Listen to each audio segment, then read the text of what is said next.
வணக்கம். இன்றைக்கி சிறகடிக்க ஆசை சீரியலில் அக்கிரமம் பண்ணுறீங்கடா அப்படிங்கிற மாதிரி தான் இருக்குது. அங்கே வந்துட்டு நம்ம பார்வதி கதை சொல்கிறாங்க. அதை பார்த்து கொஞ்சம் கடுப்பாகிறாங்க. கடுப்பாகிட்டு போயிட்டு என்னது கதையெல்லாம் சொல்லிகிட்டு இருக்கேங்கிறாங்க.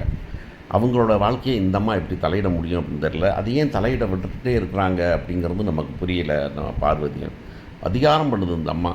கடைசியில் வந்துட்டு இன்றைக்கி வந்துட்டு இப்போ ஃபஸ்ட் நைட்டு ஏற்பாடு பண்ணுறேங்கிறதெல்லாம் இன்டீசன்ட் பிஹேவியர் அப்படின்னு தோணுது எனக்கு. அதுக்கு இந்த கிழவி சொல்ல அந்த 2 கிழவிகளும் பூ ஏற்பாடு பண்ணுறேன்னு சொல்லிட்டு போய் டெக்கரேட் பண்ணுதுங்க.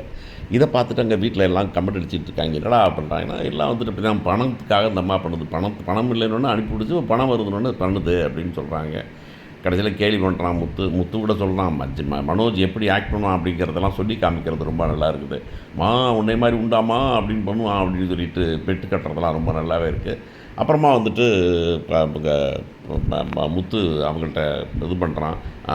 என்னடா டெக்கரேட் பண்ணியிருக்கிறீங்க அசிங்கமாக பழைய காலத்தில் அப்படின்னு சொல்லிட்டு. இல்லை நான் தான் சூப்பராக பண்ணுவேன் அப்படின்னு சொல்ல, அதெல்லாம் எங்கள் மீனா மாதிரி பண்ண முடியாதுன்னு இவன் சொன்னேன். ஒரே கதையாக இருக்குது. கடைசியில் ஃபஸ்ட் நைட்டுன்னு இவங்களாம் வெக்கப்படுறதும் கோணப்படுறதும் நாணப்படுறதும் முடியலை சாமி என்னால் அப்படின்னு சொல்ல வேண்டியதாக இருக்குது. கற்பனை வறண்டு போய் கதை வந்துட்டு இந்த ஒரு சீனை வச்சுக்கிட்டு இன்றைக்கி பூரா இழுக்கிறதுங்கிறதெல்லாம் ரொம்ப கொடுமையும் கூத்துமா இருக்குது அப்படிங்கிறது தான்.